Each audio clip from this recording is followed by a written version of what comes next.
Like, I'm sure in the beginning the vibe must have been like, oh, we suck. Like, we're not going to repeat. We're just like, I don't have a losing record, not even at 500. And then I'm sure there's a moment somewhere in the timeline where it switches. Like, you realize something big happened, and it all kind of has momentum from there. Like, what was that moment? Yeah, no, it's tough because, like, you almost, like, everyone almost expects that, you know, especially when you, like, have a talented team that can win it all, and you start playing so badly, you kind of just expect that, like, oh, these losses that we're taking, like, because we're such a talented team, like, it's going to fuel us later on, you know? Like, these losses are going to make us better, and we're going to – that was kind of, like, the vibe going in. It was, like, we were so disappointed with how we were playing, and we, like, didn't really know how to fix it. But we're like, all right, like, eventually we're going to switch it around, and, like, we're going to be ready by playoffs. That was kind of the whole mindset.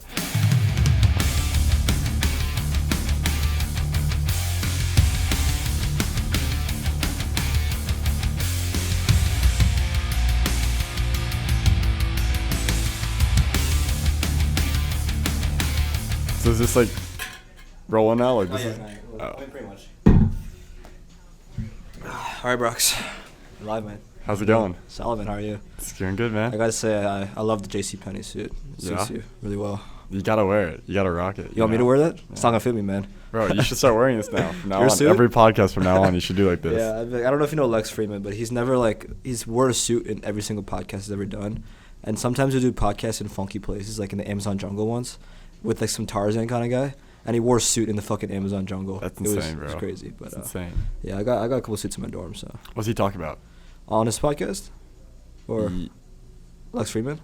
Yeah. Oh, so his podcast is like, he gets on experts of a lot of different fields.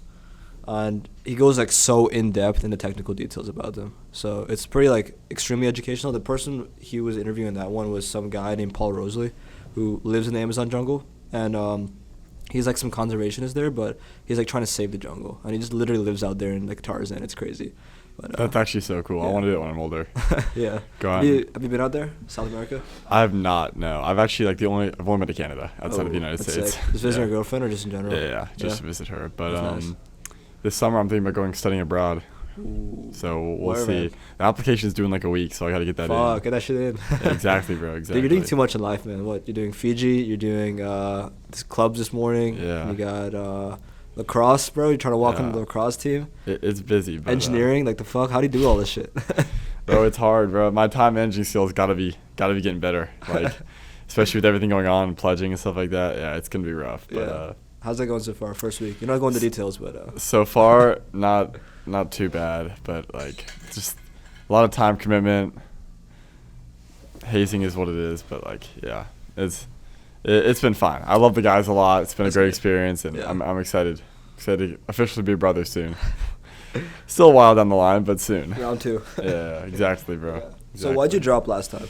So last time I started pledging just because I thought it would be like a really cool experience, get to know some good people and stuff like that. But then I was trying out for the lacrosse team here, the D1 team. So like that was a huge time commitment, and like starting pledging and doing that, bro, I couldn't do it. That's like a lot, it was too much. And so when I was still practicing with the team, I decided to drop Fiji because I was like, after I'd been there for like a week, I was like, hopefully I can make the team and stuff like that. Ended up not making the team, so that's why I came back to Fiji this time, because I really like the guys there, and they really wanted me to come back. So yeah, I met some of them. Tyler and Andrew are really cool people. Yeah. I'm glad you found that group of people that you really enjoy spending time with. It's going to be fun, yeah. So how hard is the hazing process for that? Like, you don't have to go into detail, but like, do you feel like it's something you can handle? Like, I don't know how much you I can handle it. Yeah. Oh, for sure. Yeah. No, it's more of like a funny kind of hazing. It just brings everyone closer, and it's really good for everyone. Yeah. What were your motivations of joining? Really, just like creating like a close group of like guys that like I really like, and just having like a solid group of friends that like I can always count on, that like always having stuff to do pretty much, like whenever I do have free time down the line. And I also just thought that if I didn't join it and I didn't get into like some of the clubs that I wanted to, or there's some like, you know what I mean? Like I was worried I would regret not joining. So I just thought, pledging's only temporary, costs some money, but that happens. Like, I thought it'd be worth it. Exactly. So yeah. Amazing, dude. So what clubs were you at this morning? So this morning I was Atlas Consulting. Okay. So I had an interview yesterday at 9 in the morning for that. Went pretty well. This morning we had like a group consulting activity where like you pretty much had to like, you were given a case and you had to like present you had 35 minutes to go work on it and then present it in front of everyone else. And it went pretty well. My computer could not connect to the Wi-Fi for whatever reason, so I had to like look at other people's the slides on other people's stuff that we were working on. So I kind of messed up a little bit on my slide just because like I didn't really know it that well because I couldn't see it on my own computer. But it was fine. I think it went pretty well. So it's I'm consulting, excited. right? So what's Consulting, your project yeah. about? So well, I don't know like what project I'm gonna be working on this semester because I'm not in it yet. But this is still all application based. So I filled out the application. Next round was interviews. Now we're on to this. So I think there's gonna be one round after. I think. So assuming. Hopefully I can make it past that and then get to the next round. Yeah, so. That's interesting. I feel like there's all this pressure that you have to do all this club stuff. And there is here, bro. Like that's why like I'm really doing it. You know what I mean? Because like there's this pressure that like you got to get out and you got to get busy with everything and like make sure you're making the most of your time here, which I think is a good pressure. You know, like it drives people. You know, it makes people like really put themselves out there and not waste their time here. So. But I definitely feel that pressure. Mm-hmm. Yeah, I kind of opted out of it because I was definitely thinking I should be doing more stuff in the fall. So I joined like these 2 clubs, but then one of them I kind of didn't feel like it was directly specific to what I was studying. Other one I just felt so out of place being around the people there.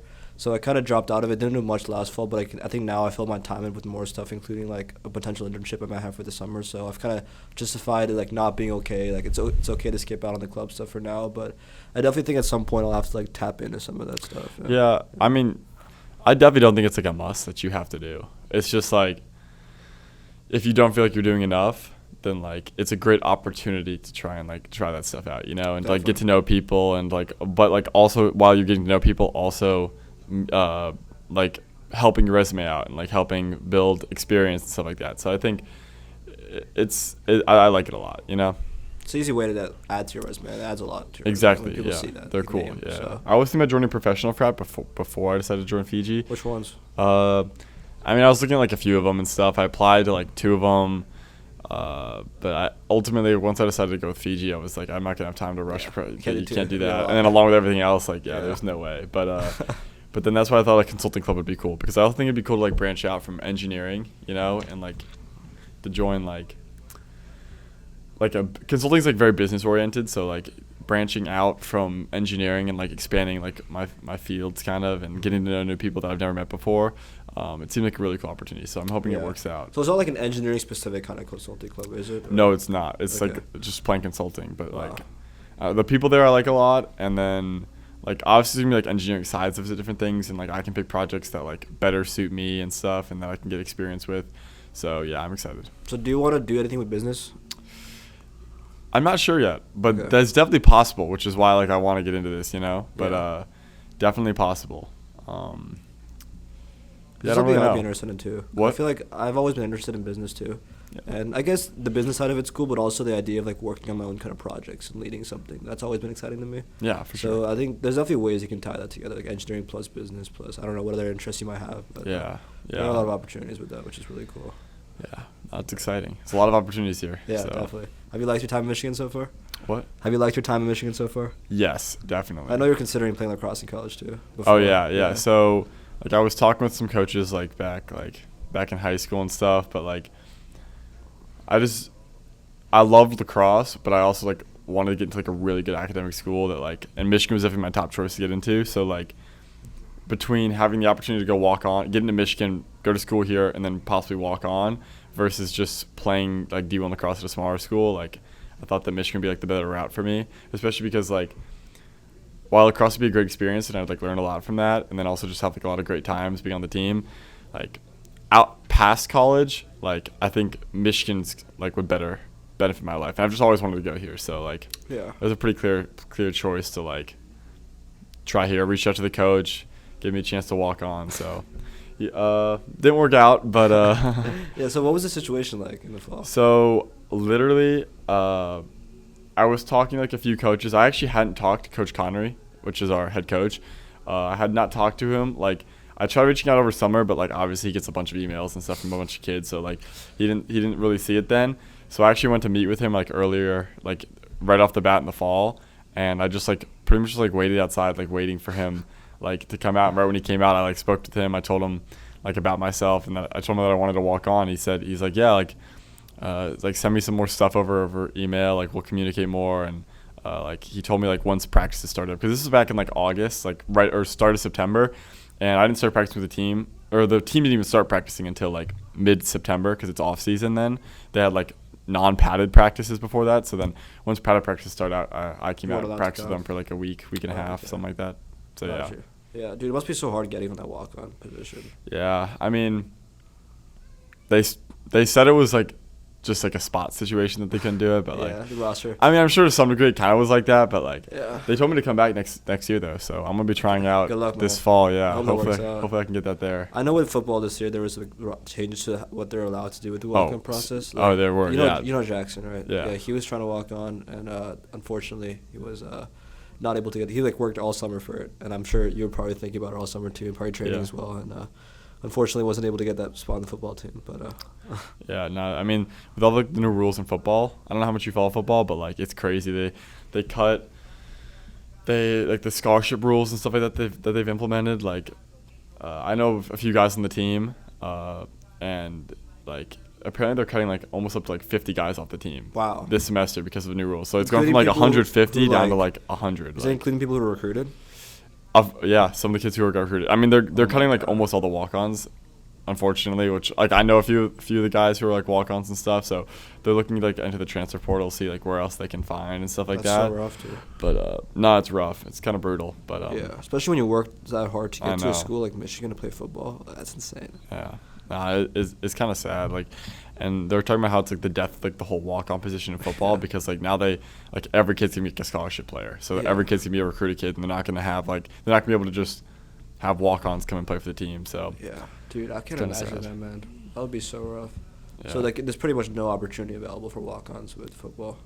I mean, pretty much like going forward. Yeah. How's the situation with lacrosse? Like, there's still chances there. Lacrosse, I'm actually not too sure like how the new rules like change things for them. I don't think it's been that much. Okay. If anything, I think it's been a help because they increased the number of lacrosse teams in college lacrosse used to only have 12 and a half scholarships to give out, which is a lot over like 50 plus guys, you know, because like no kid, no matter like even if you're like the number one recruit out of high school, like you still might not get like a full ride scholarship to go to school to many places because like they just have to split up scholarships among a bunch of kids who are all really talented, and but they just changed the rule. I'm pretty sure from like 12 and a half scholarships up to 38 scholarships. Damn. So now it's like, I mean, maybe they won't want to. It? Maybe they won't use all 38. Like if they don't think that like, because obviously it's a business game. You know what I mean? Like paying for their school, for them to come to school to be on the lacrosse team. Like how much revenue does lacrosse bring in, stuff like that. So like, it's a business thing. But they're now allowed to bring in that many if they need to. So that's crazy. Yeah. What's the reason they increased? Like, why were they able to? I mean, like. I don't know exactly. I'm kind of confused why it was ever like that low. Like why was it ever like a cap at 12 and a half? You know what I mean? Right. Like why, if a school wants to spend, like I do get it to like to some degree like to balance out the levels between schools because some schools just can't offer that many scholarships, which means like the bigger schools would just get all the top talent throughout the year. But I just kind of thought that was kind of like stupid that you're like limiting that. Like there are kids that are like talented enough to get like better scholarship deals and like better their lives, but the NCAA stepping in there, I thought was. I feel like for a lot of kids who have that talent, they kind of need those scholarships. Like a lot of positions people are in. So. Yeah. But I'm glad it's getting changed though. I mean, for lacrosse, for football, I think it's. So that should increase your chances for next year too, right? No, because I don't think I'd be like on much scholarship at all, anyways, being a walk on. So like I'm not too familiar with how they work out, but I don't think that would really affect me too much. But I talked to the coaches. They said that like. The number situation should be like a little better next year in terms of like extra room to like walk on, you know? So that's solid, man. Yeah. Amazing, dude. Yeah, I don't know how like competitive lacrosse works at the higher level, like past collegiate lacrosse. Like past collegiate, yeah. So I know I got a friend at the NESCAC schools, East Bates College. He's on the podcast too, yeah. Which it's cool. I think lacrosse is a cool sport. It's really popular in the East Coast. I don't know how. I mean, I guess I don't even know how it works at the collegiate level. Across the country, like, is it a major sport even out west, Midwest area? No, I mean it's mostly mostly centralized, like on the East Coast for sure. Like, I've actually kind of like shocked. I've never really got because I grew up in Connecticut, and like up in Connecticut, like lacrosse was like everything. One of like the football, basketball, lacrosse was like the big thing. I mean, like baseball, soccer, they're big and stuff like that. But like, yeah, like lacrosse was huge. Like I told you, I was like, we were rivals with Lawrenceville. They were down the road. Yeah, that's crazy, bro. Lawrenceville's crazy, but like when I was like, so I moved from Connecticut. That's where I grew up. I moved from Connecticut down to Nashville when I was 10 years old. So like before that, I didn't even know that like, lacrosse like wasn't a huge sport like around the like like throughout the entire country. So when I moved down to Tennessee and like nobody like really knew it. They knew what it was, but like like lacrosse was not a big sport. It was kind of like shocking to me. I was like, how can this be? It's my favorite sport. Like, yeah. But and then. Shoot, where was I going with this? What were we talking about? Like how like lacrosse works at collegiate level. Like oh yeah. So like it's definitely more centralized across the East Coast, but I feel like it's shocking the amount of colleges that don't have lacrosse teams. Like I get there's something called like there's a rule related to it where it's like you have to have the same amount of guy sports as women's sports. So like to balance it, you know what I mean? Because like so for football, what? Who sets that rule? NCAA. Okay. Because it's about making it fair. Which I completely get, but at the same time, like, I feel like it should be fair as in, like, all right, look, if there's a guy sports that only guys play, then there should be, like, another sport that only women play. You know what I mean? That doesn't mean... Like, mandatory girls lacrosse or something. Yeah, no, it just means, like, I think it's stupid that, like, I think that maybe, like, trying to, like, add new women's sports or something like that to balance it out would be cool, but don't just, like, take a guy sport out.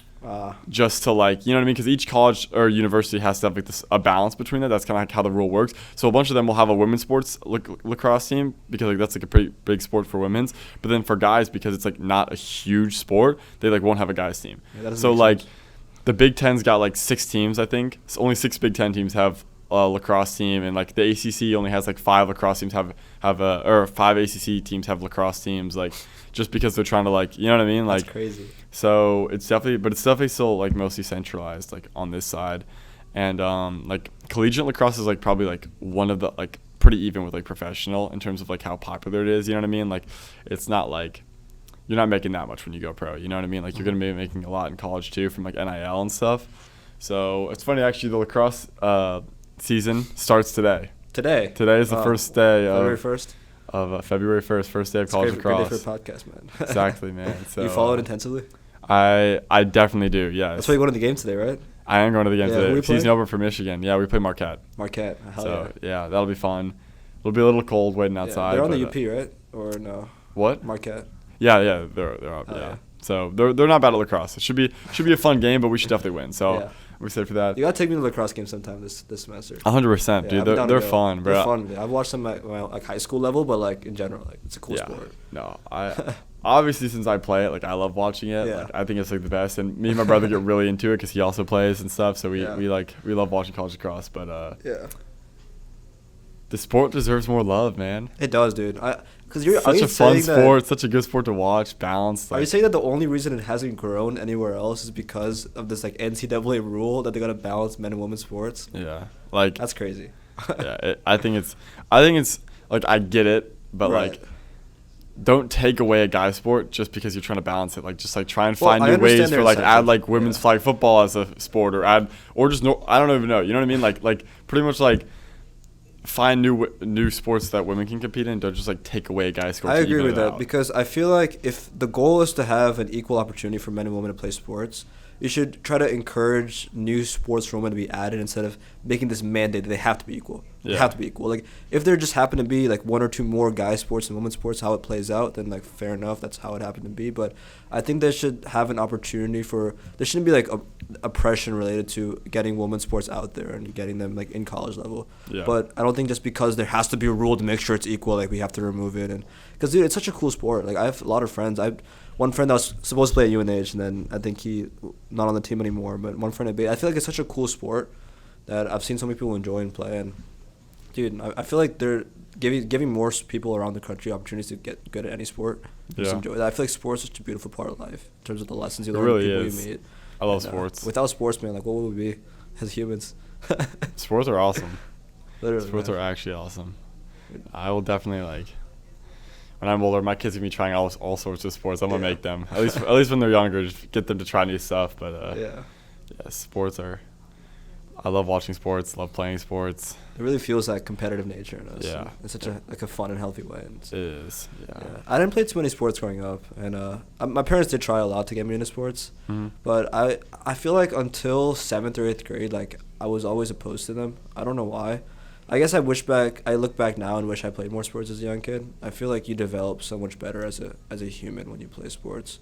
Like, I feel like you learn so many lessons through sports about the world, about, like, how to interact with people and how 100%. to, like, deal with people. Like, just playing with friends out in the yard, like, you learn skills that can help you deal with human nature and people and just how to act and develop. And I feel like if you're someone who just spends all his time in the books as a young kid and sports not a priority, I feel like you don't develop properly, in my opinion. Yeah. No, I agree with that 100%.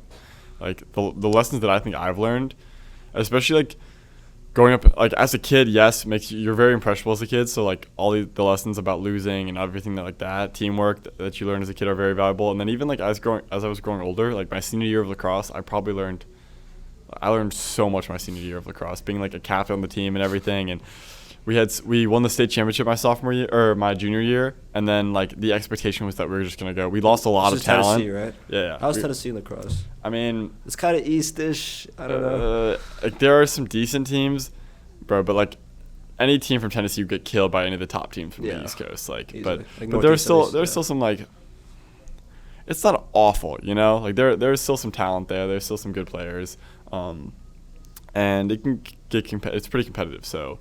But we won the state championship my junior year, and the expectation was that we were going to come back and repeat, like, instantly. And but we lost so many people. We had so many holes to fill. The season started as such a disappointment, like, early on. And, like, there's just, like, the lessons that I learned from, like, trying to, like, battle back from that and rally the team and, like, talk with the coaches and everything. Like, and then we ended up going back and winning it again the second time. So, like, The state champ? Yeah. Wow. Back to back. So it was a great experience, and I think I learned so much from it. So, Tell me more about that, man. What did it feel like to lead the team through that? That must be one of the most surreal feelings in the world. No, it was fun. I mean, like, during the whole season, there was, like, this, like, whole, like, vibe that, like, it was just kind of, like, disappointment because we were so good our junior year, or my junior year, we had scheduled such a hard schedule pretty much, and, like, it was a gauntlet, bro, early on. Like, we were playing, like, so many out-of-state teams that were, like, way better than us and stuff, and we were losing. I think at one point we were, like, 6-9 on the season, like, near the end of it. Like, at the end of the season, like, it was, like, rough. Like, and we had a few, like, tough losses. Like, a lot of them were tough losses. Like, some of them were close to really good teams. So, you know, but we got a spot in the playoffs, and we, like, completely turned the table, beat two teams that we'd already lost to in that year. But I think, honestly, we were always, like, capable of that. Like, we were always, I felt like, the best team, you know, at least for public school. You know, I knew we were the best team. We just, like, we're not playing to how we should have been. You know, it was a lot of mental issues, like, mental decisions going on that were just, like, people were, like, out of it, but we all bought in, we all locked in and got it done again. So when did the vibe start to shift? Like, I'm sure in the beginning the vibe must have been like, oh, we suck, like, we're not going to repeat, versus, like, I don't have a losing record, not even at 500. And then I'm sure there's a moment somewhere in the timeline where it switches. Like, you realize something big happens, and it all kind of has momentum from there. Like, what was that moment? Yeah, no, it's tough because, like, everyone almost expects that, you know, especially when you, like, have a talented team that can win it all, and you start playing so badly, you kind of just expect that, like, oh, these losses that we're taking, like, because we're such a talented team, like, it's gonna fuel us later on, you know, like, these losses are gonna make us better, and that was kind of like the vibe going in. It was like, we were so disappointed with how we were playing, and we, like, didn't really know how to fix it. But we're like, all right, like, eventually we're gonna switch it around, and, like, we're gonna be ready by playoffs. That was kind of the whole mindset. And then, like, every game that went by, it was, like, another game that we didn't flip it around, and, like, people were getting frustrated. They were like, nobody knows why we couldn't switch it around, why we couldn't start playing better, and lots of coaching, like, switches in the coaching decisions and stuff like that. Like, people playing different, like, zone versus man, like, versus, like, all sorts of stuff we were trying out to try and, like, figure out, like, the best ways to fill these holes in the team and stuff like that, and make sure we played to, like, our potential kind of. And yeah, it's pretty much like the whole season was like a big trial and error kind of thing, like, trying to, like, figure it out and, like, get better. But you almost, like, expect that, like, so after we went down, like, 2-3, I think we had this huge loss on senior night early on, and it was rough. It was like, is senior night that early in the season? Yeah. Well, it's because our turf, our field went under construction, so we decided to get, like, our last game that we got to do on the turf before going to, like, a grass field on the side. Like, we wanted to make that our senior night, so it was pretty early on. And it was raining, and it was kind of just like a mess, bro. Like, it was kind of rough. But we ended up playing that same team back in the state championship and beating them, so it all worked out in the end. But But yeah, that was a rough night. We won our first 2 games of the season very convincingly against teams that weren't that good, but like at the same time we won really well. So it was looking good. And then we went on the road and played this team called Macaulay, and they are probably the most talented. They're a private school, 3 hours away from where we were, and we drove out there on a Friday night, and we got whooped, bro. We were not ready for them. Like, and they were good. Like, I know some guys on the team. I played club lacrosse with some of them back in high school, down for a team in Georgia, and they have like a really talented group. They got one guy who just was like a 4-star, went to Georgetown. Another guy was like a borderline 5-star, going to UNC. What is this 4-star, 5-star? Is it a ranking for lacrosse? Yeah, it's like a ranking for like recruiting, like how good you are. Pretty is that much. for all sports? So 5, yeah, they do football, basketball, like wow. Yeah. Okay. So no, they had some filthy kids on the team, especially for Tennessee, dude. Like they were nice and they have a very complete team, but we ended up losing 26-16, which is like this. We lost by 10 in the end. I'm honestly maybe it doesn't like we losing by 10, but still scoring 16 points is crazy. Is it because 1 goal is 1 point? Yeah, that's a lot of points. No, I've never highest scoring game in total I've ever been a part of, and especially like scoring 26 points in it. Like against us was just like that's insane. It was unbelievable. Like I don't think Brentwood's. That's like every few minutes you're scoring, man. No, like literally, wow. It was like goal all game long. Bro, I had 10 goals in that game myself, which is like that was my career high for goals in the game. What position do you play? You're up top. Midi. Midi, okay. Yeah, so that was like, it was kind of like bittersweet because like they're a good team. If we lost to them, like it was what it was. Like going on the road, like against probably the best team in the state. Like if you lose that, it's understandable. But the fact that we were getting killed, but at the same time, like I was playing like my best game like almost ever. You know, dropping like 10 goals, like it was crazy. It was kind of like this like messed up weird kind of night. But then so we lost that. Then we got lost bad again to a team from Indiana who came in to play us. They were really good. And we're kind of like, all right, well, we just got killed pretty badly, but by 2 really good teams. So, like, maybe we're not at that level we were at last year, but, like, we can still get there. We still won our first 2 games convincingly. And then we played a team called Nolensville. And, dude, we kind of expected, like, they're a good team, but, like, we didn't expect them to be, like, that good. You know, like, kind of like you win, like, 10-6 kind of thing. Like they can keep it close for a little bit, but like in the end of the day, like you're gonna beat them, you know. Like they're like, and we got whooped, bro. No. Again on senior night at home. Like it was like that was kind of like a huge moment where it's just like shoot, like we got serious problems we got to fix. Like this isn't just gonna like turn itself around. Like and then we thought like oh man, like we gotta work on stuff. Lost again, kept losing some more, and it was like it was a mess. But we really all rallied. We really rallied together and pulled it together in the end. So when that shift happened, do you think it was like you mentioned this as trial and error process where you like change like positions and change like coaching strategies, etc. So do you think it was a technical shift that propelled you, or was there something else culturally that kind of changed? It's a combination of both. Okay. Like there was a lot of technical stuff we were trying out. We had guys switching positions, trying to try new stuff out, fill holes. Different like strategies as a whole, because like almost everyone in lacrosse does man defense. Like that's just what you do, and you slide from the crease. I don't know if you're familiar with lacrosse terminology, but that's how you usually do it. But we decided to switch up into a zone, which is very rarely done.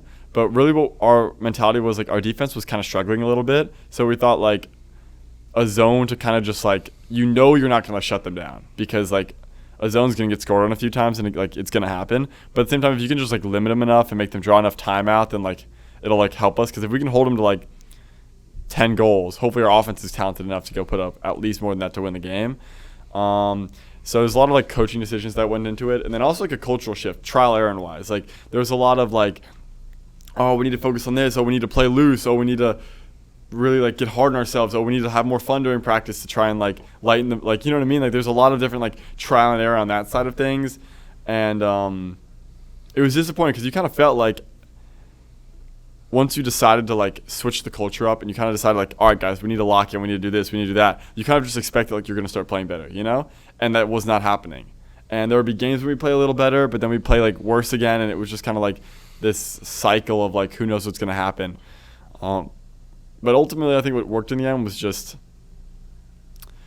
trusting each other more and just like really going out there and it was a big senior-led group, so we kind of like for the playoffs all like kind of like locked together like this is our last chance. Every game that we play could be our last, and just wanted to go out there and like leave a good mark and end it the right way, and it kind of just all worked out. So, yeah, wow, definitely learned a lot of lessons there. What are some of the lessons? What? What are some of the lessons? What are some of the lessons? Like, just about like the way that like. Again, I always thought it'd be kind of like so easy just like motivate people and to like be like a leader on the team, but there's like so much more that goes into it, and like nothing's gonna be like as easy as I thought it'd be. You know, like I thought it'd be easy to kind of be like, all right, guys, like we gotta do this, or like making decisions for the team, being like whatever. But like when some kids are mad about whether they're starting or not, and some kids are mad about like this and this and this, it's like hard to balance like everything out and to really just like, especially when you're not playing well either. It's like. I don't know. It was difficult, but like I also learned how to deal with like coaches better, because I thought that for part of the season I thought the coaches like weren't doing the best job with a few things. What do you think they were doing well? Just like there was so much like disappointment and like led with so much like punishment for how we were playing, pretty much like, oh, like that's another gasser right there, get on the line, like go run, do this, do that, getting yelled at and stuff like that, and it just created this like overall like vibe of just like we suck. Yeah, pretty much like we suck and we're playing so bad and like all this stuff, and we need to turn it around, but like not in the sense of like we need to turn it around for us. We need to turn it around because like we're just embarrassed and it's just like awful and all this stuff, and it was like not a good environment, I didn't think. And then also like there were guys who just would have a few rough games. Move the mic a little bit toward yourself. Yeah. You move the mic toward you. Yeah. All right, perfect. Yeah, there were a few guys that were like weren't playing to their standards. And like higher level guys.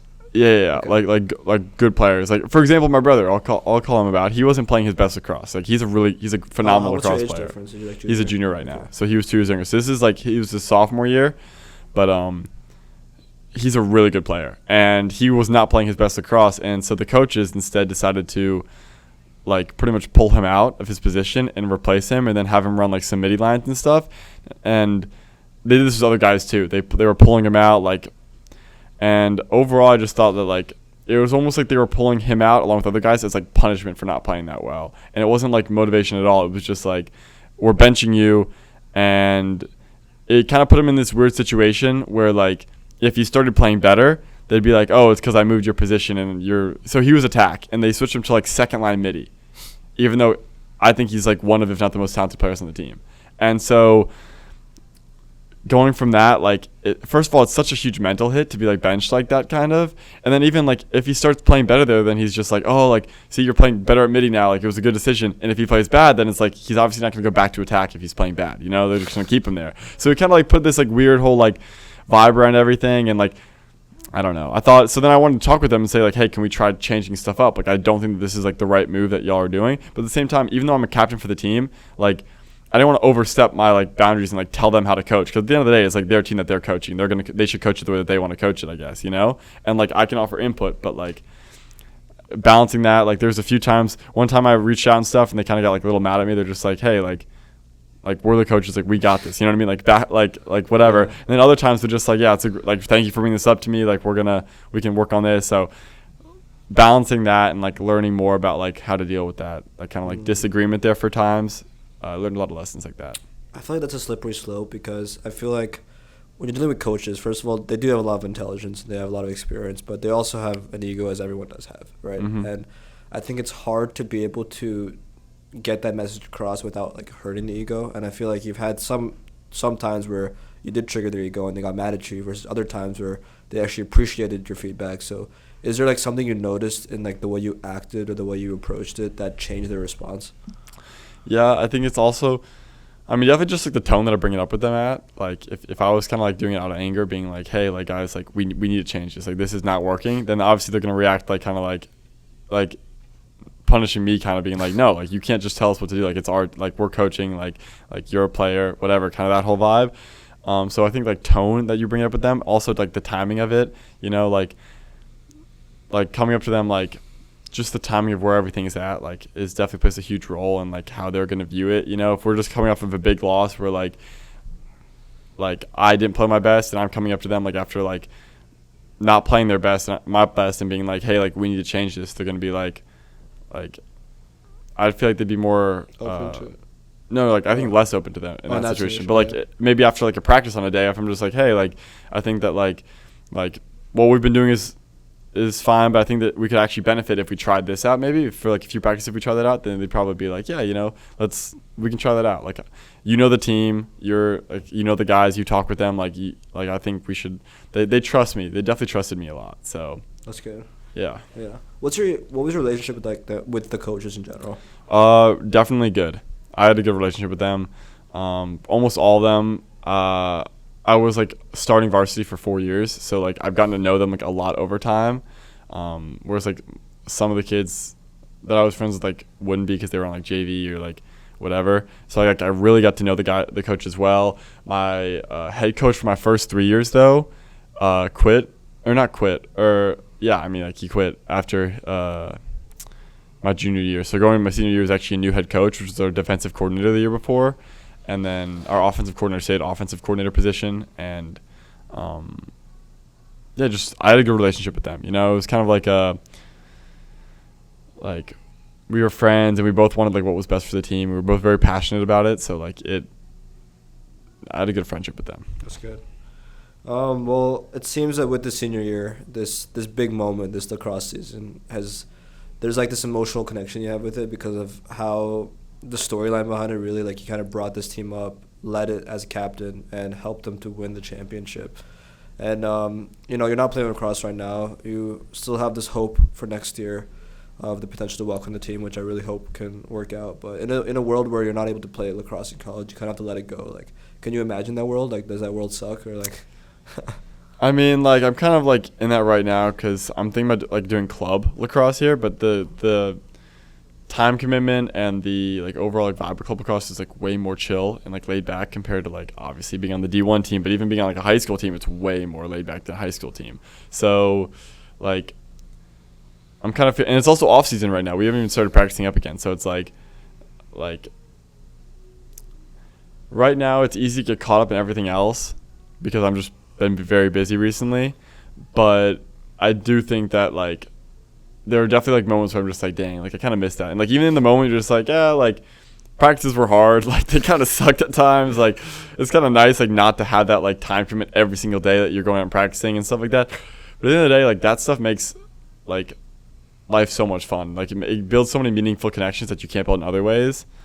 In that way, I kind of think like joining the frat is kind of similar to that. Like going through like the whole pledging process and stuff like that, it really brings you closer with like your guys. Just the stuff that you like go through together and like always being around each other for like whatever reason. I feel like just building those connections was like really valuable, and I would definitely miss it. And so going forward, if I end up not making the team, like, I mean, yeah, I would definitely do like club and appreciate it, but I would definitely miss it, When you think about that brotherhood on the lacrosse team and that gap you kind of feel now, did that gap like continue to recur throughout fall semester?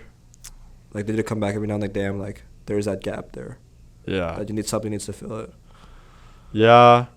Or would it not bother you that much? I mean, like, in the moment, it's just kind of like, oh, like, whatever, I'm not playing lacrosse right now, or I'm not, like, it's fine. But, like, yeah, I definitely feel like I do feel that, I kind of wish I could just, like, go back and start playing on the team again, stuff like that. But, yeah. Do you see lacrosse being part of your adult life?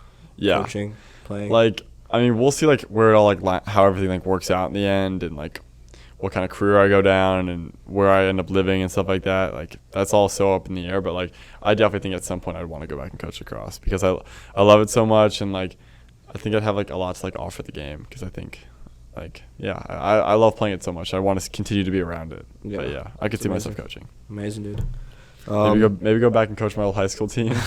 That'd be fun. A lot of people do it. Maybe it's like have to be full time. Yeah, but so maybe like go back like, yeah, that could be fun. I would think about even that. if you pop in every now and then, or even just for a season, like take a break from work.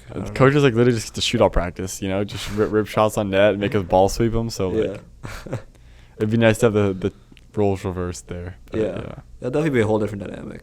Yeah, you'll see it in a whole other light. You'll see yourself in them. It'll be crazy. It will be. Yeah. What did winning feel like? Winning the state championships, yes. It was amazing, especially because it was such like a every year was like such like a different like arc almost. Like so my freshman year, being a freshman, like everything was so new and kind of like intimidating and scary and stuff like that. And I got hurt for part of the season. And our seniors that year like weren't the best leaders, if I'm being honest. And like the whole culture For that freshman year? Yeah, my freshman year. The culture that year like wasn't really there, and then the culture my sophomore year was like everyone like locked in. Like it was a grind, it was a brotherhood. Everyone was like working together really hard. We beat our rivals who had won 3 back-to-back state championships before us. So like we were kind of like we hadn't beaten them like forever. Like it was like a huge deal to beat them. We beat them in the regular season. We went back to state championship. First state championship that I had been to. First state championship that Brentwood had been to since like 2018 or something like that. This is back in 2022. And so it was a huge game. We ended up losing 7-5, and it was a crushing blow, especially for the senior class that year. Like, it was rough. To our rivals, like it was rough. Oh no, so they had won back to back. That was the third year that they won it. Was because they beat us, and so it was crushing. But then going in my junior year, everyone was like, kind of like the motivation there after like the taste of losing the state championship last year, because we lost in the like earlier in the playoffs my freshman year, and like we never really thought that we could actually win it all, you know, like if I'm being honest, like we just didn't have like the talent that year, and we weren't playing to like the level we could, and there were other better teams. But like knowing that we could have won it all last year and we just came up short really fueled everything that season. And that season was probably the best season in like my school's history for lacrosse. Like it was like we were like actually unstoppable. We went 15-1. Wow. And our one loss was to the team that won the private school state championship. Same school or different school? The one we talked about before. Different school. This one was called MBA. It was like from Nashville too. It's a private school from downtown Nashville.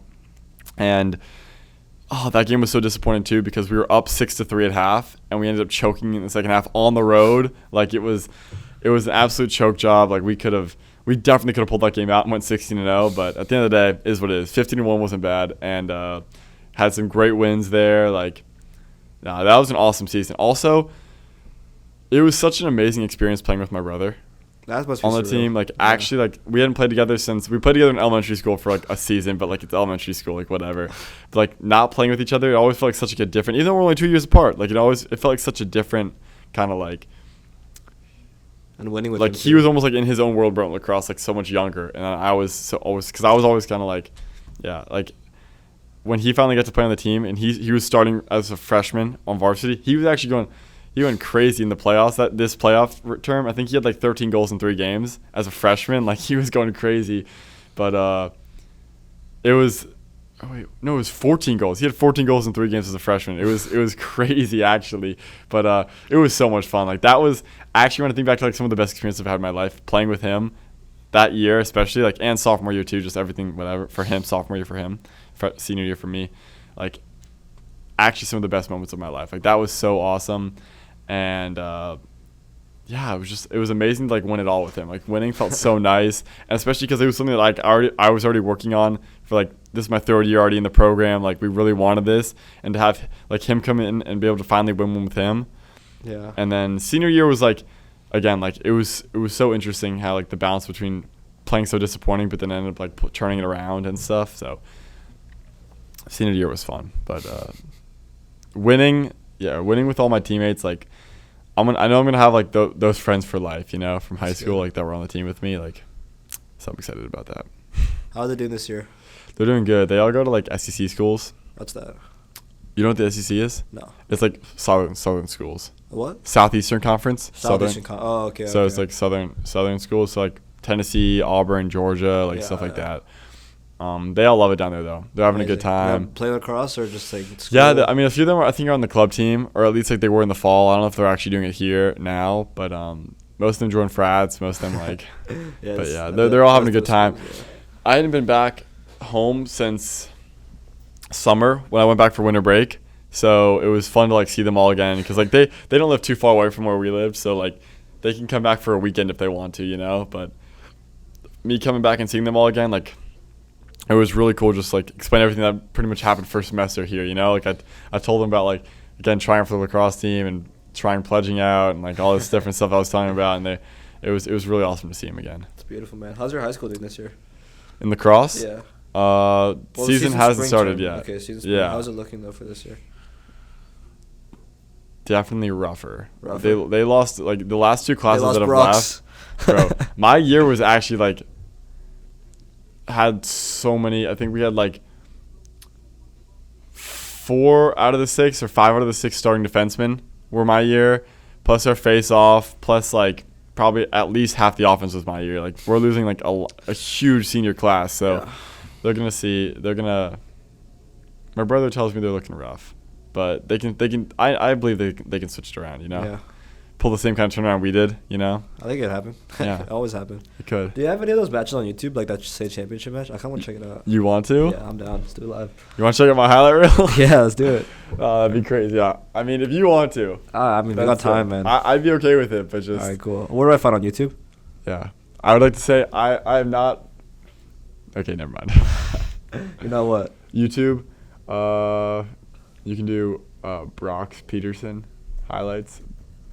How do you say Petterson? Two T's, yeah. Is that pronounced Peterson? It's Petterson, yeah. Okay. I always thought it was like Petterson or something. Highlights. Yeah. Oh, yeah. Do the third one. Senior year highlights. All right, man. Oh, boy, we're about to see. Brentwood Lax. Is the Grizzlies logo? Yeah, we do. Are you guys like the Bears, the Grizzlies, or what? Bruins. Okay, Bruins. Nice. Brentwood Bruins. 2-time state champion, 2-time first.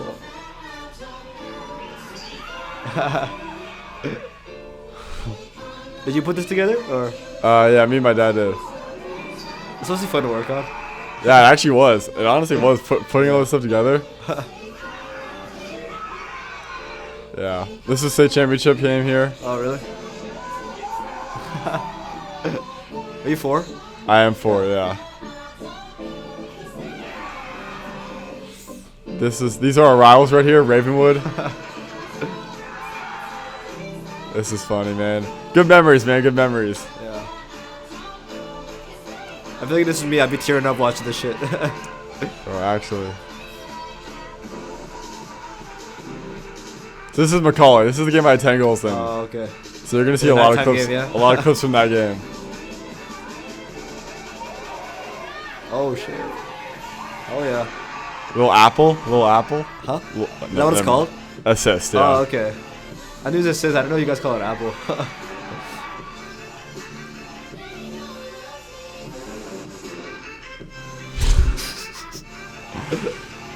Oh man. When did you start playing? What? When did you start playing? Like first grade. Fell in love with it immediately or what? Yeah. Wait, what? Did you fall in love with it immediately? Actually no. No, I didn't like it at first. At first I felt like it was too.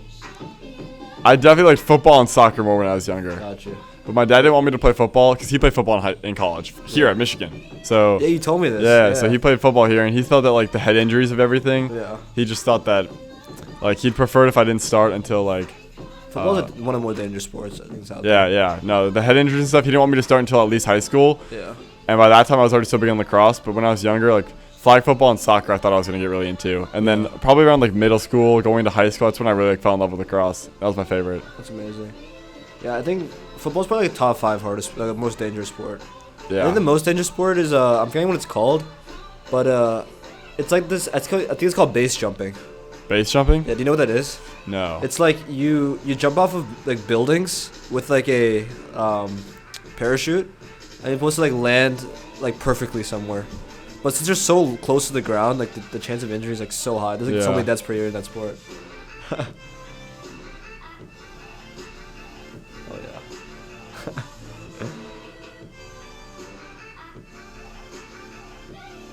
That was my boy, number 37 right there. That's my best friend Jacob. It's always you two, man. 37, 22 right there. Is he 22? Yeah. That was my brother. How's your brother? Oh, nice. Look out for 22, bro. Little assist from my brother right there. Oh.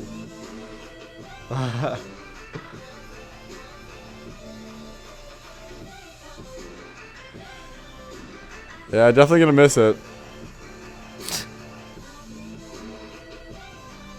But yeah, good memories. Yeah, man. It's 5 minutes long, man. Got a lot of highs to go through. Yeah. Yeah. What was your favorite game? Favorite game? Oh. Was it the 10-point one? It was tough because Because he lost. it low-key, like we were losing so bad, but it almost felt like it was so nice because like anything I was trying was going in, bro. Like it was like almost fun because like just being that like on fire on everything. It was kind of just fun. Like it was almost like I could do no wrong in that game. Like everything just worked out in the end. I don't know. It was kind of fun.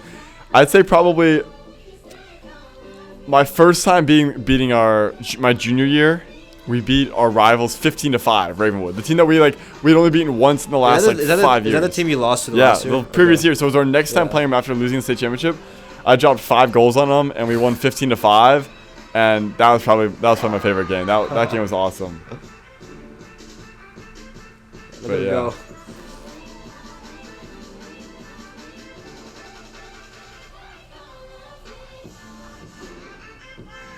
Has your girlfriend visited here yet? She has once. She has. Have you ever been to the northwest of the United States? I've been to. No, I haven't. No. It is beautiful. I've heard some. I want to go to Washington, man. Dude. It's so beautiful up there. But I've heard so much about it, man. Yeah. It's crazy. But yeah. Where's Baruah podcast? There we go. Dude, that's sick. I like it a lot, man. It's beautiful out there. I visited for the first time. So it was actually my first time leaving the country. Yeah. This fall. Tell me about it. I think we were talking about this in the beginning. You never got into it. I think yeah. So I visited there. Should we keep on with the ASAP playlist or should I switch to? Yeah, we can keep that going. Alright. Should I switch to my other rap playlist? Oh, you can put put me on. That's right. Let me put you on. Let me put you on a good song. Alright. The song's really good. But yeah. You know the song? I don't know. Alright, put me on, man. Let's see it. Let's do it. But it's beautiful out there. I never thought like the United States was ever like really like that beautiful landscape wise. You know what I mean? Like you didn't it's think so? cool. But like I had been out to Colorado before, and like I'd been like, but that was when I was younger, and like I just like I'd heard of it, but like for some reason I just thought like other places around the world were so much more beautiful than the United States. You know, just living in like Tennessee's not like the most beautiful place. Michigan's not like the most beautiful. Like there are cool places, you know what I mean? But none of them are like outstanding. Yeah, none of them like feel like they all just still feel like the United States. They all just still feel like they're just like yeah, like there's some beautiful lakes you can go to, beautiful like sights you can see, whatever. Like I love in Tennessee actually going to like the Smoky Mountains out there. We like, talk about this, right? That is like, it's beautiful there. Yeah. Don't get me wrong, but like going out and like even just like flying out over like the Rocky Mountains and stuff and seeing like all like the snow tops and the mountains and stuff like that, I was like am I even like in the United States anymore? And like getting out to there, it was beautiful visiting there. It was so nice. The water was so cool, like looking out. And I've seen some pictures of Washington. Like there's that one mountain. What's it called? The main one? There's Mount Washington, yeah. So we went. She lives in Canada in Victoria. This is the one in New Hampshire, wait. Yeah. So I actually. This is one in New Hampshire, I think. Oh, yeah. I was about to say that's I think I've been to this one too. I've been to Mount Washington. But Yeah, tell me. There's a mountain up there. And we saw it like from Canada, apparently like 100 miles away. You could still like look out and you can see the top of the mountain. I don't know what it's called. And I have like a picture and like you can just see it in the background of it. It's so cool. Like we went on a hike up like this like mountainside when I visited. It was awesome. Hiking is so much fun. Like actually, look at this shit. I think this is the picture I was remembering. Yeah. Have you seen this? When you were there? It's crazy. I mean, like. I don't know what not from here, but I think that could be like the same mountain that I looked at. Yeah. But it was a different angle. It was really beautiful up there. I'm visiting again in March. Hell yeah. Excited for that. It's gonna be so much fun. Dude, that's amazing, dude. And like she's on like an island that's so actually if you pull that back up, she's on it's a huge island though. What's it called? It's not like I've saw it's not like a island. It's a Vancouver Island. But it's that whole area there. So it's like half the size of like Washington. Is it connected by like bridge? Shoot, I don't know. People go like take ferries all the time. Like this is the main city. So like I flew into Vancouver and then I went to see Victoria, bottom right. Yeah. So and then I went down to there and stuff. But people so close to Washington, bro. No, it actually is. Like people take ferries to Seattle all the time. That's so. But yeah, it's really beautiful out there, and like I see pictures from there, and they really want to go here, man. Yeah, they just go on like hikes out there, and they see like seals swimming like right up. Like my girlfriend got to like pet a seal, like as it like just came right up to her on the side of it. Serious? She's seen like. It's crazy. The whale watching's really big out there. Like, that's so sick, dude. Yeah. Dude, imagine being out there, man. I gotta go. It's sick, but that gets me so excited to see like the rest of like the world and stuff like that. Because if like that already looks so cool, like there's gonna be some cool places. That's why I want to like looking in right now to like study abroad, or at least to visit abroad. If I don't want to study abroad, then like, if I don't want to be there for like too long, and maybe I want to have like flexibility, like just plane tickets aren't like as expensive as I thought they'd be. You know, I thought it'd be like this huge deal, like thousands and thousands of dollars to like spend like a few weeks out there. But really, like I actually like looked it up recently. I could get out there for like less than $1,000 for round trip out to Europe from where I live in Nashville, Tennessee. So like that's not too bad, and you can live cheap there and meals like whatever. Like it's gonna cost a lot of money, but like definitely like worth. You know what I mean? Like that could be such a cool experience. So I'm definitely looking to do that. That'd be fun this summer. Yeah. Do you know where you want to go? Probably somewhere just like in Europe, like probably somewhere in the center, because like when you're there you can visit everything, you know, like you can go wherever you want. Yeah, so especially if you're there for a while, why not pop out of Paris? Exactly, bro. Just like Rome. Pull up. Yeah, that'd be so much fun. Fly into Paris, take a train to like Prague, then down to like into like Berlin, then down to like Italy. It's amazing how connected Europe is. It's so easy to get around. I mean, like compared to the United States, it's pretty much like traveling between states. Yeah. Like it's like actually, so like it's pretty cool. Yeah. From what I've heard, I mean, I've never been, but like. Dude, tell me about it when you go, man. This summer you're thinking? I'm thinking about it. I still have to figure it out because like, obviously summer after freshman year is like a pretty like cool time because like you're not really like tied down to anything. There's no pressure to do work or anything. There's not because like sophomore year, like if you don't get like there's so much pressure to get internships and like do this and do that and like actually like start your path. And I saw so much advice saying to get one your freshman year because it gets you ahead of the game. But at the end of the day, like you only live once, and this is such a cool opportunity that like you won't have in this exact situation again. You know what I mean? Like that can go on your resume, man. Like you can like show that this is how I spent my freshman semester. Yeah, traveling around. Yeah, and you can tell people about that and like just the memories you're gonna have too. So like that's why I definitely like looked into it more. So the application's coming up soon, and I got to finish it. It doesn't seem too hard, and it seems like pretty easy to get accepted. Through Michigan? Yeah, through like the IPE, International Programs of Engineering. That's amazing. So I'm like looking at that, but even if that like that is a bit more expensive because you're paying for school there too, like you're paying to get credits, and so that's like the programs range from like $7,000 to like $14,000 for that, and that doesn't include travel or includes housing, but doesn't include travel or food. So like it's definitely more expensive if I do that. That's what kind of made me think like at first I was like, okay, I could study abroad, but now I'm just like, well, maybe I just go abroad. Like, you know, if I don't want to spend that, because like I don't like need the credits. It's not like I need to like catch up on credits and stuff like that. Like maybe I just go abroad for fun 3 weeks instead of like an 8-week program abroad, you know, because I also want to spend time at my house because like because like who knows, like again, like I'm not that used to being away from home, and like I definitely still want to spend time with my brother and my family and like be back at the house and stuff. So like it'd be nice to have some time back, and also like long distance girlfriend. Like I'd love to see her for as much as I can. So so I'm thinking about that. But amazing, dude.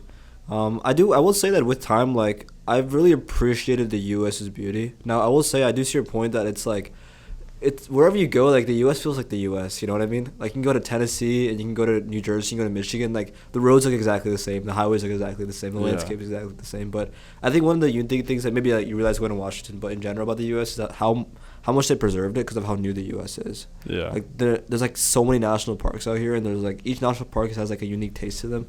Like go down to like or up to Acadia and go to Zion. Like I feel like there's so many cool places in the U.S. that I haven't like barely explored.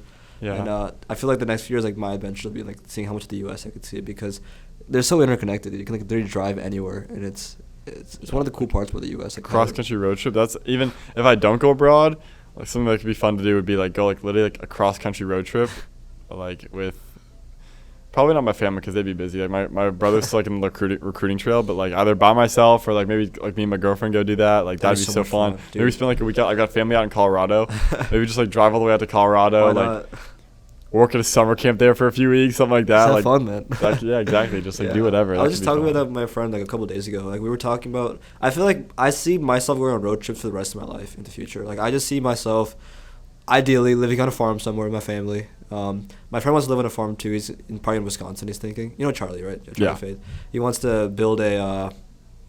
He wants to build a gym in a barn and call it the barn. That's sick. And like, bro, I feel like after going to college here, like I'll probably know some people around the U.S. Like, okay, maybe I don't know what I'll be like, maybe Texas or something, living on a farm, and then drive out with the family. All right, this weekend let's just drive up here for no reason, and let's go spend a couple weeks up in Wisconsin. Let's drive to Cali. And I feel like the U.S. is such a perfect place to just be able to just hop in the wheels and just drive and just go where the fuck you want. Yeah, I mean, there's like such like a range. So that's a good point. Like, I've never really visited like that much around the United States. You know what I mean? So like I remember even going down to like Florida for the first time. I was like, living in Connecticut, like not that many people went down to the southern beach. Like in Tennessee, like yeah, it's like, oh, spring break, like we're all going down to like Seaside, Florida or something like that. Going down to like Orange Beach, Alabama. Like everyone just does that. But like when I lived in Connecticut, like that was more of a rare thing being so far up that like I remember my first time going down to Florida, I was like, this is crazy. Like feels even like some tropical movie. Like there's palm trees. Like what? Crazy. This is crazy, bro. Like, Like, I felt going to LA for the first time. I was so young, I don't remember it barely, but like, yeah, dude, it was like, damn, bro, look at this shit. Exactly. Like it felt like that was like the most extreme, like seeing like palm trees and the sandy beaches and everything like that. Because the beaches on the East Coast are really cool, but they're also like not pretty different. You know what I mean? Different kind of vibe and stuff like that. So seeing how like warm it was and all that stuff, like I was like, this is the coolest thing ever, man. Like it feels like I'm in like tropical paradise right now. Yeah. But it's really just like now I've gotten more used to that and more accustomed to that. But now it's like I want to like see more parts of the United States because again I feel like it's like so like if you're not like on the coast or you're not like in like if you're in like the Midwest kind of area, like I feel like a lot of stuff looks very similar from what I'm used to. But like really, I went out to LA like a year ago for the Rose Bowl when Michigan played Alabama. So cool. You went for that? Dude, that's amazing. Coolest experience. So you saw the championship? No, this is the semifinal. Oh, semifinals, right? Yeah, the championship was like a week later. But I mean, I'd rather go to the Rose Bowl than the championship because that Bama game was insane. Best game I've ever watched in person, without a doubt. Not even close. Dude, I can't imagine those crowds. It was amazing, and the whole atmosphere of everything, and us winning our first playoff game, and then going, so awesome. I was ecstatic for that. Dude, that's beautiful, man. Yeah. Just visiting, like. I want to visit the United States too, like go check out. Like there is so much, honestly, like going to like see the Grand Canyon and then going up to like go see like, oh man, that'd be so cool. Yeah. Just visiting the world, like going around. Yeah. Also visited Texas recently for the first time. I want to go. I've never been. Besides like stepping in Houston Airport. It's cool because like there's like so much like. It's almost like kind of like a desert at times, but yet it's so like. It's so big. It's huge. Texas is huge, bro. You could drive for like 10 hours and still be in Texas. Yeah, you can. I feel like Texas is one of the coolest places I've heard about in the U.S. Like at least living wise. Yeah. I feel like living by Austin. If I could find a farm that's like an hour out from Austin, like I don't want to be too far from the city, but like. That's where I went, Austin. Yeah. It was sick. Dude, I've heard so much about Austin. They got some cool music there. They got like some like. There's definitely stuff to do, bro. Too. Yeah, for sure. We went to. Let me think. When I went there, it was like a year and a half ago. We went on a boat ride underneath this bridge that had like a bunch of like. Well, I think like 1.5 like it was like 1.5 billion bats or million something. I don't even know. Shoot, I don't. If you look up like Austin, Texas, like Bat Bridge. Bat Bridge. Yeah. Dude, what the fuck? Yes, bro. It was insane because at the same time every night. Those are bats? They're all underneath the bridge and they all come out and they like fly out. I have videos of it. It's. You haven't yet shown me, man. You have your phone, bro, right? Yeah. I do actually. Dude, that's insane. Every night they do this. I could probably find a video on YouTube. So there's this bridge in downtown Austin, Texas, the Congress Bridge, and it looks like any normal bridge. But from mid-March to November, every single day at night, a huge swarm of bats come swarming out from inside of it. They actually live inside of the heat expansion cracks underneath the bridge, and it's not just a small number. They estimate anywhere between 1 to 2 million bats. So it was 1.5 million, yeah. Number of bats living in this one bridge. That's so many. That's pretty impressive. It's also really wild to just think this is happening right in downtown Austin, Texas, a large city. Yeah, this is right where I was. We were on like a boat underneath the bridge when they were all flying out. Like it was really cool. It really is. So the bats sleep in the bridge during the day, and at night they go out to hunt insects. They also pollinate plants and hunt humans. Good stuff. And I will say, I never got bit by a mosquito one time when I was downtown in Austin. So. Hey, they keep the place safe. They do. I thought this was a really unique thing that I've never seen before, and hopefully you enjoyed it as well. There's so many random. Ooh. Just go ahead and pet a nice little pile of bugs. What? This is so random. Stick bug. I don't see these too often. Does that bother you? Stick bugs? Like just like in general, look at this type of stuff. Oh really? Freeze a little bit. I can watch it, but it's like. They're pretty cool. They're interesting, and they just look like sticks with legs. Anyways, hope you enjoyed. Dude, nature is so crazy. There's so many random things like this around the world too. It's like, how would I even know about this fucking bad bridge till now? Like, this is insane. Yeah. It's cool. Wow, man. Have you heard about those planes going down recently? Yeah. We were just talking about it last night. Dude, I feel like planes usually don't go down for the last few decades, but then there's like 5 this year. Yeah, it's kind of like shocking. I'm kind of like, I don't really know what to think of it, you know? It's I'm not weird. too politically educated, I guess, you know? Yeah. I don't know how much it's involved in politics because I think there's one. You heard about the one on Wednesday, right? Where there's 2 Yeah. that crashed. I think that's the Washington one. But there was one like last night. Yeah. I don't even know where the one last night was. Washington. I think everybody died in this. It was crazy. Like there was 2 that crashed in midair. It was crazy.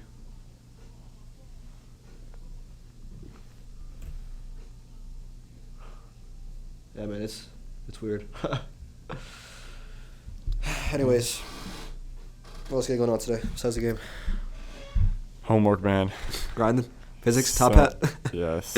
I've not started the top hat yet. Me neither. I got a lot of homework due coming up, and yeah, pledging's gonna get worse too. So I gotta lock in, get that done. But You can handle it. So you said Yep. before that you weren't sure if you'd like commit to your clubs if you got in or whatever, or even if you get in. So yeah, is that like how set are you on like trying to get in? if I get in, then I do it. But if I don't get in, like, it might be better just to like for time commitment wise, like doing it next semester after pledging, because they still do accept people then.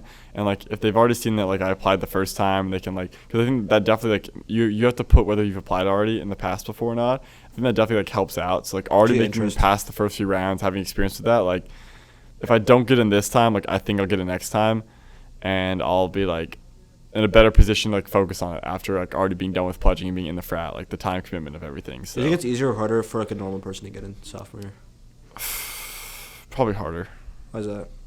I mean, like you're gonna have more experiences and stuff like that, but I'm sure to some degree they're probably looking for freshmen. You know what I mean? Because like they understand that like you don't have experience with anything. They understand that like you're still growing and stuff, and like you're not gonna understand everything yet. They just want to see like who's interested. But by sophomore year, maybe they're expecting some sort of experience out of you, and they're expecting you holding you to a higher level, especially because like you have less time left like with the club and stuff. You know what I mean? How much Like, you can actually contribute to them. Yeah, versus exactly. like this freshman week and a half for 4 years straight. Yeah. Yeah. And I mean, if there's a freshman that's doing the same exact work and like everything is the exact same versus a sophomore, they're probably going to pick the freshman because not only does he have more time left, but he's also younger, so he's more room to grow. Yeah. Yeah. That's interesting.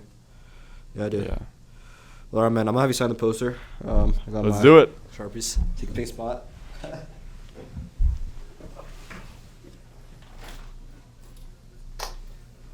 Where am I going to sign? Where am I going to sign?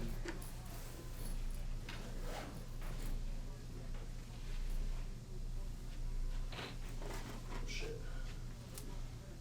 We'll go right here.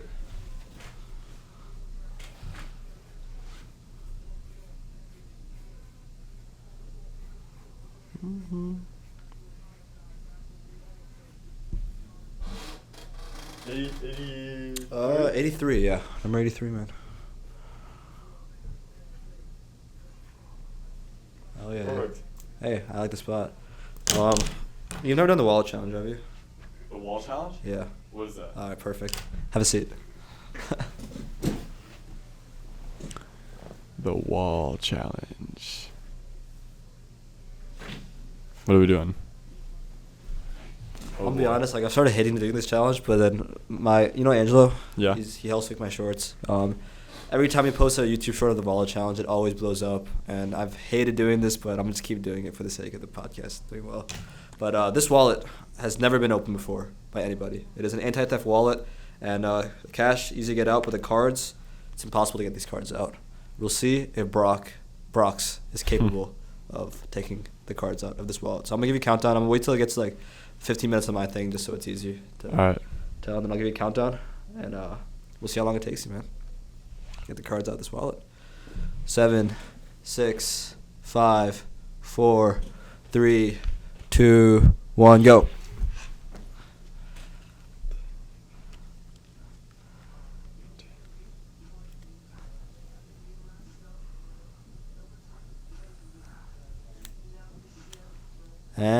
And boom, 15 seconds. Not the record, unfortunately. Oh, what's the record? 7 seconds. Oh my God, not even close to the record. Yeah, Dang. but it's actually not bad because like that was a very recent record hit. Yeah. But good job, man.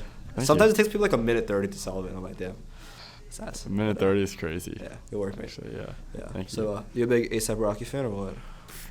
Is that like your guy, your go-to? Nah, my guy is Travis Scott. Travis Scott. Travis Scott Classic. number one. Then we've got a few other guys who are like Kendrick, Kanye, A$AP, Uzi. That's kind of Gotcha. like That's makes your up the jam. rest of my rotation. Yeah. I mean, obviously there's more than that, like Drake. It's like, Yeah. but dinner. But I'd say Travis is definitely. I the feel top like one I for never me. realized how popular Travis was. It's like, Yeah, no, he's like growing like crazy. He's like probably like, I mean, besides Drake, I can't name a bigger rapper like right now. You know? Yeah, definitely right now, like trending. I mean, Kendrick's gone up like crazy recently because of the whole beef with Drake. I haven't listened to his new album. Do you like it? Yeah, I mean, it's definitely interesting. He took like the whole like not like us kind of vibe of his music. I don't like that vibe. He took that vibe like to the entire album, Yeah. which was definitely interesting. But Yeah, dude. I feel like I like Kendrick. I like his old shit a lot. I haven't liked like his newer kind of vibe. Like the most recent thing I listened to him was the Mr. Morales album. Like Yeah. I liked it, but it got boring so fast. TV It's, Off is fire though. TV With off. I his don't new remember what song. it goes like. It's not on this album. Oh yeah. You definitely heard this one. I mean, I've definitely heard it, but I just don't remember. It's a black. Give them what they asked for. I like Damn a lot. It's not enough. Yeah, I've heard It's this. not enough. Angela always puts this on our YouTube shorts. This song. This song? Yeah. Yeah, somebody got to do it. I like Damn a lot. Somebody I think gotta Damn do is a it. great album. Yeah, it is. I think Pride is the best song off Dude, it. Pride is so good. I think my favorite is Fear. Do you like Fear? Oh yeah, feels good. Dude, Fear hits, man. Where is it? Dude, this song hits, bro. I beat your ass for talking back. I beat you. But yeah, I mean, like, I knew Travis was, like, a respectable rapper, but, like, when I got here, like, pretty much everyone I talked to, like, yeah, Travis my favorite. I'm like, Really? he's your favorite? Wow, like, really? Like, I think you, Bro, like, his even music's Charlie fire, bro. He's got so much. He's got so much good underrated music that like Yeah. nobody knows about. Like I love his I've met at underrated least, like, stuff. 5 people that are, like, big Travis fans. I wasn't expecting it. It was, like, pretty crazy. But, Yeah, somebody gotta yeah. do it. You like rock music, too, or no? I know we were talking about Metallica the other day. Yeah, I mean, I listen to it from some time to time, but like I Yeah. couldn't give you like a top. Like yeah, like, not whatever. deep into it. Yeah. Fair. I only got into it last year, but I've been liking it a lot. Yeah, But in the gym. yeah, I got into it through wrestling, but then I just like really started liking it, and then I put this playlist together, and I don't know, man, like it gets me hype in a different way. So yeah, That's sick. rock. I don't know if you know any of these songs. Yeah, I did that. Yeah. Another thing that was interesting coming to college, and I noticed it's we could talk. I was talking about this with some guys last night too. About I never knew how popular like long distance relationships were. Like, but I feel like pretty much all my close friends here have a long distance relationship. Yeah. And I feel like the weird thing is like I never would have thought it would have like worked well, but it's working well for all my friends. In fact, like the relationship is better when it's long distance. No, it's going. How's it been for you? It's going so amazing for me. Like actually, like, yeah, I actually so relate to that. Like I feel like going into college, like I thought that long distance relationships made up such a small portion of like relationships in the world. Like most of them are like obviously in person, stuff like that. But Yeah. like when you actually think about it, like so many relationships are long distance. Like everyone in college like is long distance. Everyone like even outside of college, like working like just yeah. You should look at that. Like how many Curious. percentage? It's way higher than I thought it was. 58. Exactly. Like isn't that crazy? At some point in their life, but that's crazy. But just like in general, I mean, just like I never thought that. I thought that was always such a small portion of the population. But yeah, no, it's going so well so far, better than I could ever imagine. But I can understand now why it works so well for You people. can grow so much as people, Yeah. like being apart from each other, but then also like with each other though. Like if you make it a priority, like which if you do love the person, like you will, you know, Yeah. like it really can go smoothly. Like it's awesome and. Seeing each other for the first time after forever is like the best feeling in the world. Like it's actually so nice. Yeah. And yeah. Yeah, I'd say the hardest part about it's just like just missing like your best friend being gone, you know what I mean? Cuz like it's hard like not to yeah, I'd say that's probably the hardest part for me, but it really has gone so well so far. So I'm really grateful for that. Like I don't know a single person whose long distance relationship didn't go well. In fact, they all got so much better, which Yeah. I guess it makes sense. Like you gotta build this like trust. Is also like that you both can like become these independent people. When you come together, like nothing changed, and it's like you can tell like the values you had before like really match when they can like hold throughout being away from each other for so long. And I also feel like at a lot of relationships that are like not meant to do well, you get bored of each other really fast. I think you kind of rub off each other. There's a familiarity, but then like I guess there's like this perfect balance where you can like either see each other on the weekends or see each other occasionally. I think for you it's pretty far. Like, at least some of my friends, like they have girls like go to Illinois State or whatever. But I haven't seen her since January 6th. That's a long time. I haven't seen her since January 6th, and I'm not going to see her until March 6th. Those are long stretches, you know. So 2 months apart. It's rough, but it's definitely rough. But it really weeds out like what relationships are meant to be and what aren't, because like if you're willing to put in that commitment, it shows that like you really like you mean something to each other and you want it to last. And I just think it's a beautiful thing. It's really cool. When you were coming into college, did you have like a conversation where like, should we do this? Yeah, well, so we were like hadn't been dating for that long, but like because we started dating in February, so we're coming up really close on our 1 year anniversary. And like for the first like few months, like, it was just kind of like regular like high school relationship. But then like it really like going to summer, like it really grew like so fast and like really like fell in love and stuff like that. So then going into like it was kind of this like weird zone where like even going into it we're like, well, like do we want to even stick with this through college, stuff like that. But then like right when like it got to summer, we're like yeah, no way I wouldn't do that. And I'm so happy I didn't. Best decision I've ever made, because it really is awesome. Wow, that's beautiful here, man. We both got places to be today. It's almost 1 p.m. Yeah. So we're going to close a little bit early than normal, but I had a lot of fun talking to you today, man. Yeah, it was a lot of fun being on the podcast. Thank you for having me. So I'm glad you enjoyed it. Glad we got to really explore your lacrosse journeys and hit on a lot of topics. But man, this will be out on Wednesday, and I'll send you that link. And, awesome. If your dad would be interested, you can send this to your link to your dad. I know he's a previous Michigan football player, and I feel like it'd be really cool talking to him. So how about you slide him this link and see if he's down? For sure, man. For sure. All right, man. Peace. If you enjoyed that video, then I guarantee that you'll enjoy this video right here. Make sure you click here to watch that video, and don't forget to like and subscribe for more. It is the best way to support the channel, and I'll guarantee that I can get better guests, better production, and make this the best podcast.